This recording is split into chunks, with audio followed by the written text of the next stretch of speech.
Hello, everyone. This is Harriet Westmore with Women in Public Safety Podcast. This is the podcast where we are celebrated as women who are on the front line as first responders. That could be law enforcement, that could be corrections, that could be medic, any healthcare, social workers, human services, any women that are risking their lives every day to serve the public. So I wanted to say welcome to you. We're going to have an exciting episode. I try to bring on good people on this episode because we as women need to have a solidarity, and there are so many resources out here that we need to tap into. So this is a good resources for today because she is a former deputy sheriff who has 15 years of law enforcement experience, and she started her career just at the tender age of 19. And after that, she began to work undercover with internet crimes against children, and she was on the task force. And then within 2015, and just months after receiving Officer of the Year, congratulations, she left her full time law enforcement job due to chronic fatigue and burnout, which is one of the things the main thing that we're going to discuss today. And she wanted to dedicate her life and her mission to help those of us who are on the front lines to kind of maintain and take care of ourselves as well we can take care of others. So without further ado, please welcome my special guest, Miss Amanda Dozanti. Amanda, thank you so much Thank for you. taking your time out of your busy schedule because I know you have a lot going on, but I appreciate you coming in and talking with us. Well, thank you for having me. Yeah, this is so important. And I love being able to kind of enter into a space that is specifically for us women. I never have really experienced a whole lot of personally, in my personal experience, I haven't had a whole lot of situations where I felt lesser than because I'm a woman. And I'm very grateful for that. But I Mhm. would be so ignorant to ignore the fact that that does exist. And so I love the fact that we can come together and celebrate um, the women in these fields and women everywhere, really, and just empower each other and support each other um, in everyday life and in these Absolutely. jobs. So, Absolutely. Well, let's go kind of go back and just you started at age 19. What made you decide to mhm. go into law enforcement? So I went to Kent State. I kind of had like an exploratory major for a while, and then I really dove into criminal justice when I when I was a kid. When I was a little girl, Mhm. I was like, I'm gonna be a spy, and Harriet the Spy was actually like my favorite. So um, anyway, I started shadowing at a very small agency that was working under the umbrella of the Internet Crimes Against Children Task Force. And I quickly fell in love with it. They were doing really important work and they were just pumping out the cases left and right. And it really opened my eyes to like this underground world of crime and Absolutely. just salacious stuff that was going on. But I was like, I've got to do something about this. So Mhm. I did that for a couple of years. Um, Intermittently with the academy. I went to the academy when I was 20, became a special deputy at 21 as soon as I could. And then as soon as I graduated with my undergrad, started as a full time deputy sheriff. So um, I did that for a few years and I was full time on afternoon shift. We were on the shift of Right, right. everything in progress all the time. And in 2015, like you mentioned, I went from being officer of the year to a very crispy burnout. At that point I was experiencing severe depression, PTSD, suicidal ideation, and what I later found out was adrenal fatigue. um, and I made the decision to leave my full time position. I stayed Mhm. on as a special, and then I later picked up an auxiliary position. I couldn't just let it go that easily. Right. Um, but At that point, I became a criminal court victim advocate and went back and got my master's degree and just started diving into all kinds of different things, which ultimately led me to where I am now. And that's focusing on first responder wellness and specifically burnout. Awesome. I think we had talked about this off air that our stories are so parallel and so similar.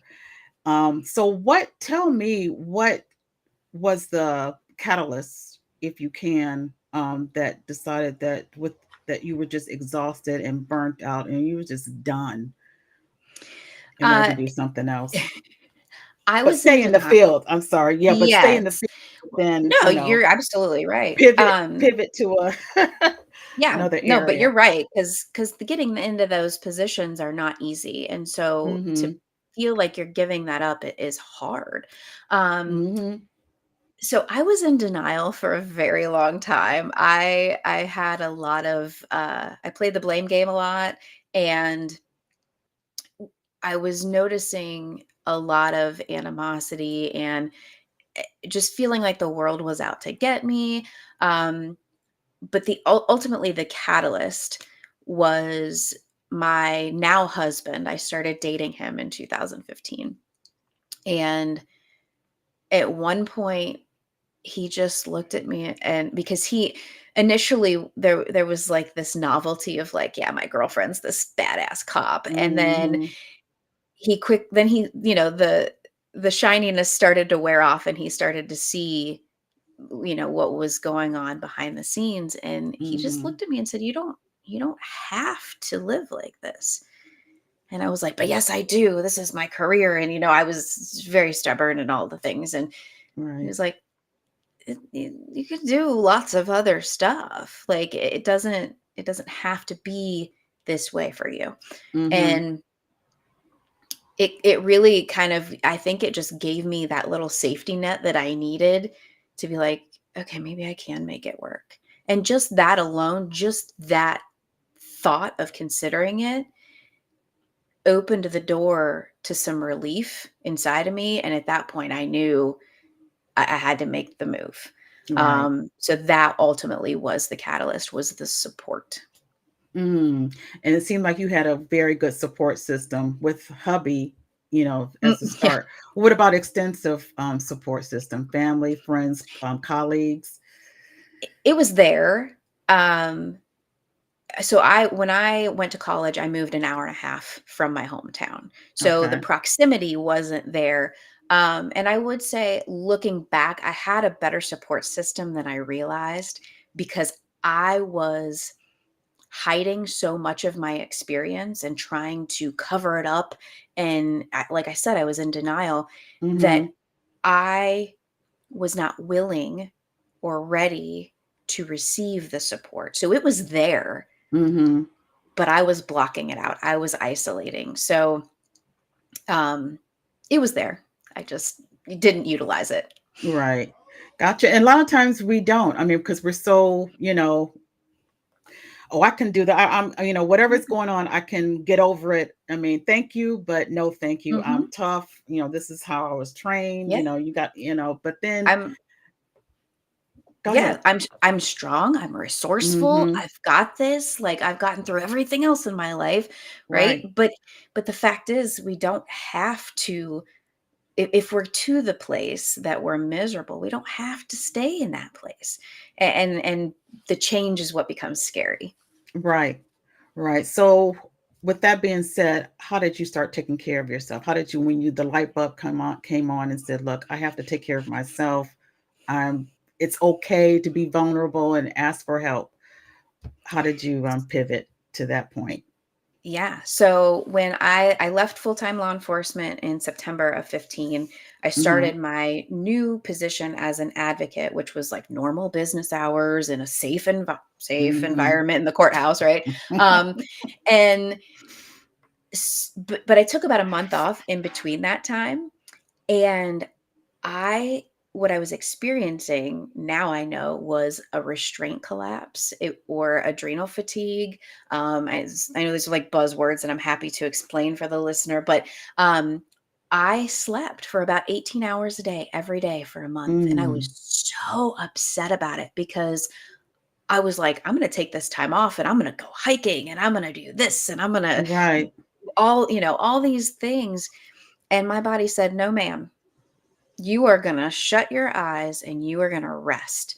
So I turned into Rumpelstiltskin for a minute, and even after that, beyond that, it took months of recalibrating my system and slowing down it because I was going too fast for too long, Mhm. and I ended up coming to a screeching halt.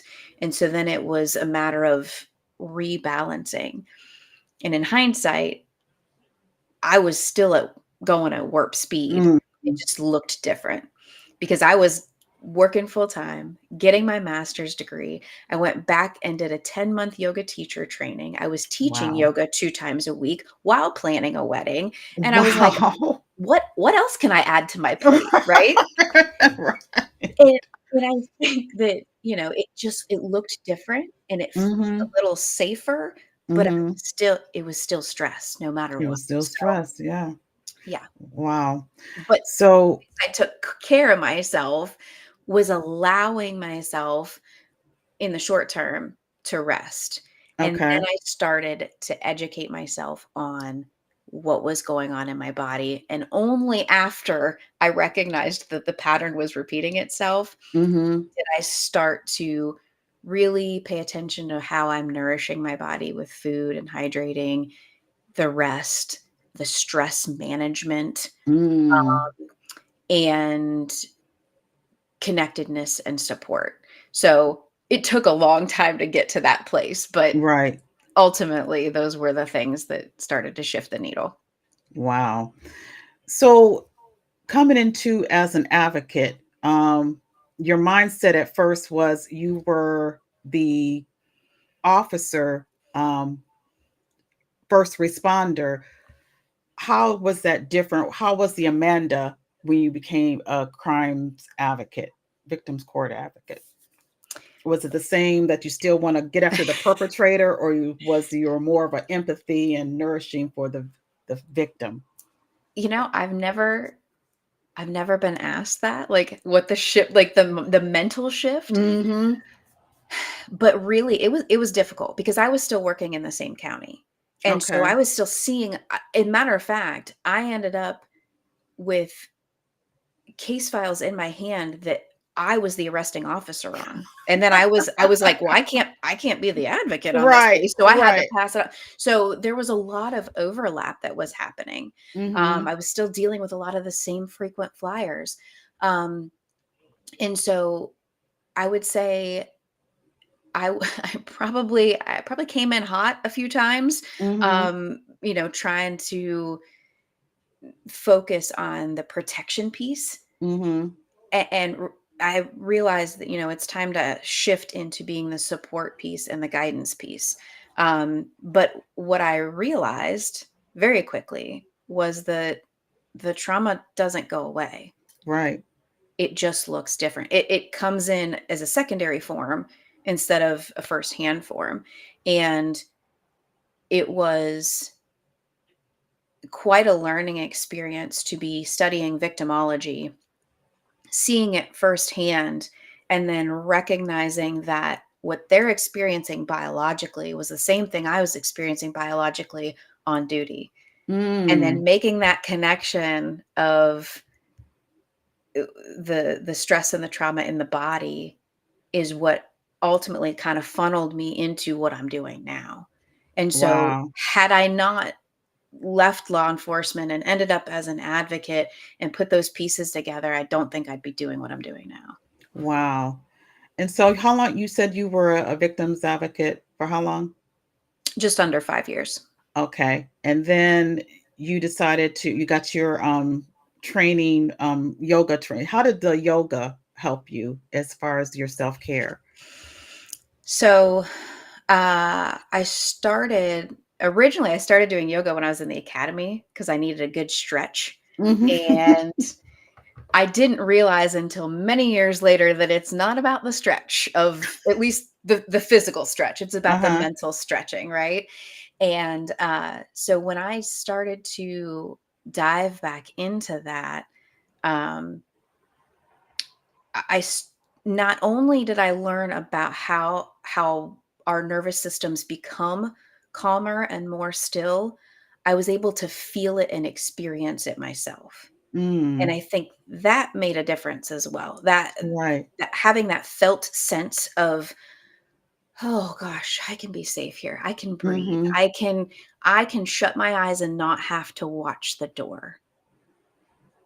Wow. That, it being able to experience that and feel safe in that environment, I was like, okay, this hits a little different. And then being able to learn how to cultivate that inside myself anytime I want, Mhm. I was like, I want everybody to have this. When, Mhm. everybody needs, you know, but I think that helped me put the pieces together because I was able to experience it myself versus just read about it. And I'm one of those people that I'm like, I need to know the why. I need you to prove it to me. Like Right. I'm not easily swayed. You're gonna have Mhm. to. And so when I felt it myself, I was like, okay, this is something. And so from there, you decided to get your be a wellness coach specifically for first responders, which is a Mhm. good, I mean, there's a definite need there. And we're both in the same state for people who, we didn't disclose, but yes, we're in the same state. And where we are, there's a gap. We can go to EAP, employee assistance program, but that's only Mhm. touching the surface. It's not, what we need. We need more resources. So tell us Mhm. what about what you um, discovered and how you're fulfilling that gap. Yeah. Well, and I will say our state is very progressive as far as the things that we have at the state level, and there's a lot of nonprofits and stuff, but I Mm-hmm. think people are hesitant to reach out because you got to sign up, and then there's other people and it's group stuff, like Right. other people might see me, right? Right. But what I do, so I coach individuals um all over the country. So I do Zoom and all of that. And then I train at agencies.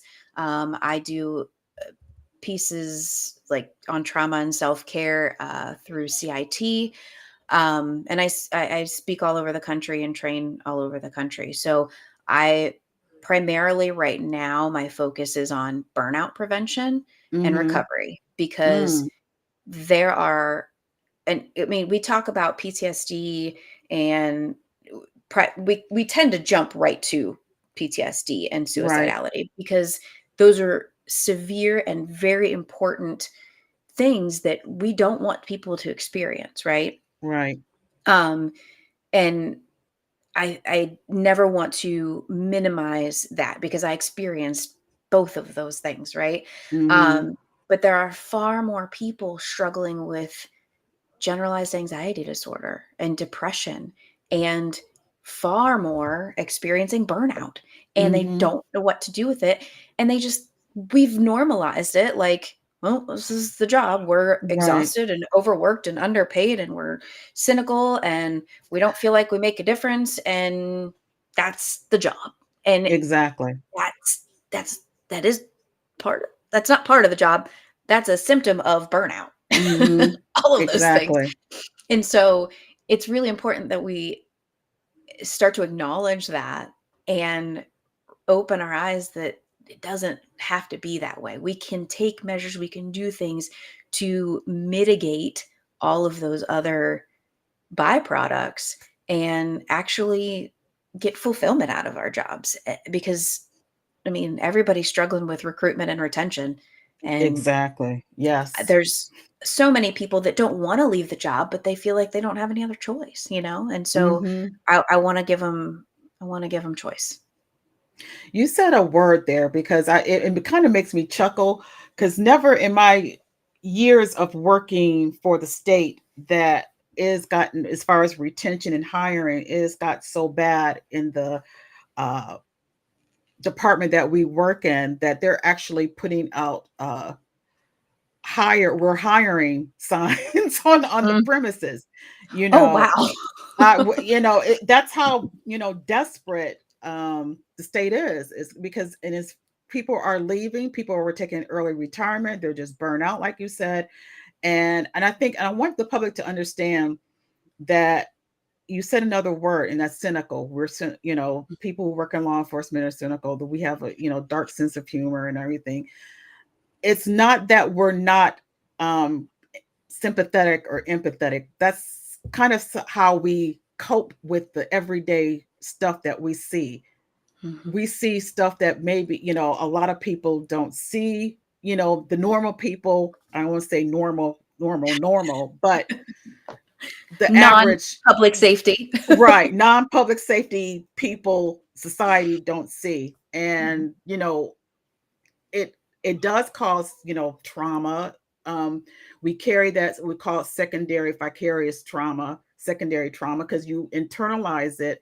And sometimes the only way we can deal with it, whether it's good or bad, and it's, is have a sick sense of humor about it, or be cynical about, things. And like you said, when it comes to that point, we need to kind of take a step back and say, wait a minute. Yeah.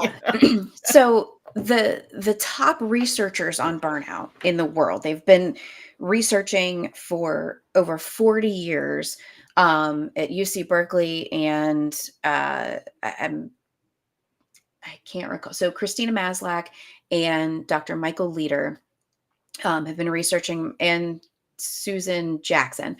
I don't want to leave her out, but they've been researching burnout for over 40 years, and they created the Maslach Burnout Inventory. And there's three components to burnout per their standards, and it's Mhm, recognized by the World Health Organization. The first one is physical, mental, emotional exhaustion. Okay. mhm. The second one is low job efficacy, feeling like you're not making a difference, right? Feeling like Right, you can't do your job well enough, you're just not making any progress. right. And the last one, and they're not in that order, but the last one is cynicism. And it's not necessarily like a compassion fatigue like we like to think about it. Mhm, It's actually a physical, or I'm sorry, psychological distancing. We're mhm. trying to separate ourselves from the job enough to where we can cope with it. And so it's kind of like they actually refer to it as depersonalization. So we kind of, in a sense, dehumanize ourselves a little bit. We fragment our own selves, and then we look at the situation and go, yeah, yeah, I don't like that. That's not me. That's not, Right. and we push it. We're psychologically pushing it away. Mhm. That's what the cynicism piece is. And those three things are their individual identifiers to burnout. And I can tell you that most of the first responders I know are experiencing all three. Um, Mm. and that's not to say that they all are, because there are Mhm. some that just love their jobs and they show up every day with a smile on their face, and I'm like, good on you. Right. Um, but but the vast majority are experiencing these things, and like I said, they just become so normalized that we don't even recognize them anymore. Right. It's just woven into everyday life. Absolutely. So what are you offering to those of us who need, that support?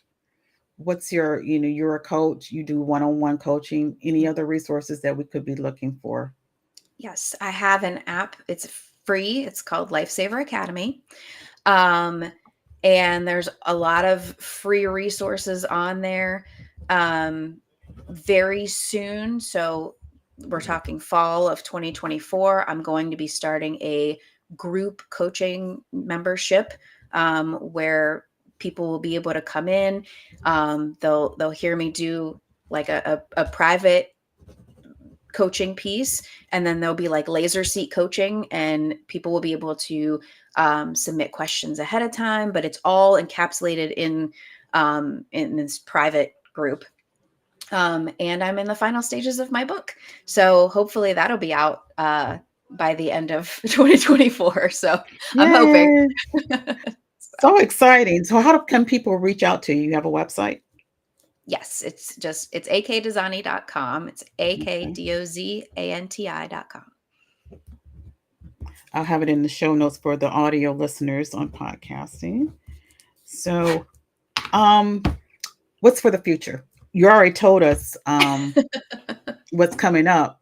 What's for the Yeah. future for you as Amanda? Oh gosh. For me, without all of the titles and whatnot, day to day, I am just, I don't want to say just, I am a wife and a mom of two. I'm entering my soccer mom era this fall. I'm a human to two boxers, and we moved a year ago, the day before I had my second son. So we're still settling into our Wow. place, but so truly the future for me is hopefully more balance, because I have this tendency, I have this pattern that I know about, to just pile on so much stuff. Mm-hmm. And so I want to be intentional about initiating more stillness into my life and just being in the moment and not missing a thing, because I'm going to get choked up.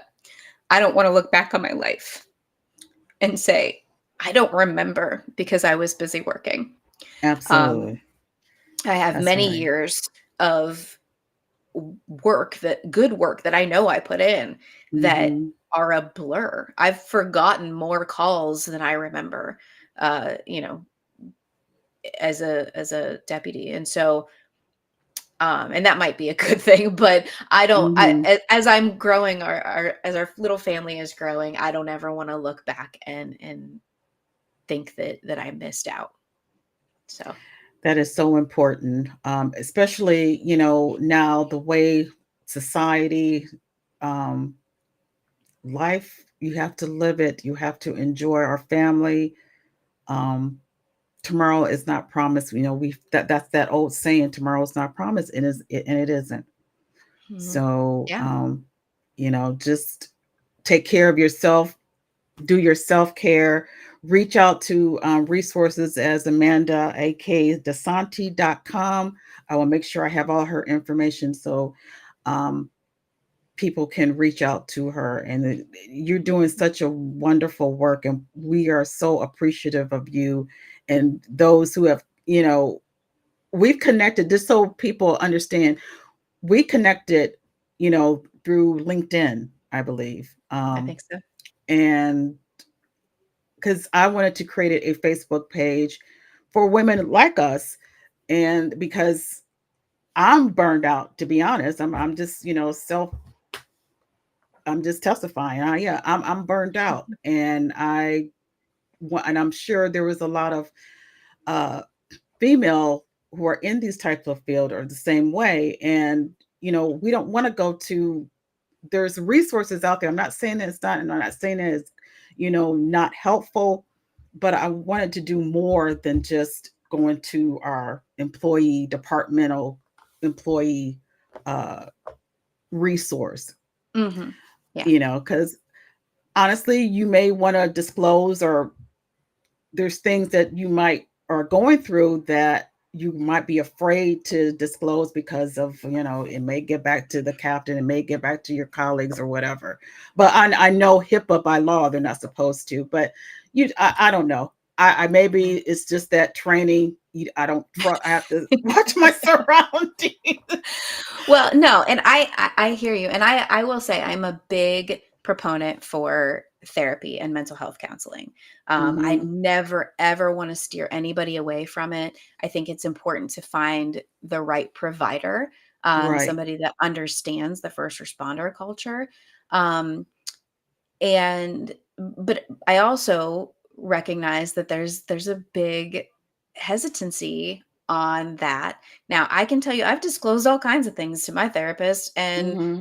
it didn't go anywhere, but Mhm. wasn't in law enforcement at the time either. So, Mhm. um, but I I never want to sway people away from therapy, but I want them to know that there are a lot of other great resources. And Absolutely. something that I have done with my clients is, if they're coming to me because they don't want to go to therapy, and I'm not a clinician, I just want to make Mhm. that clear. Mhm. Um, what I find is that I get them to a place and we work our way up to them being willing and ready. Mm. And then they go work with a therapist and then they can do EMDR and all kinds of Mhm. other things.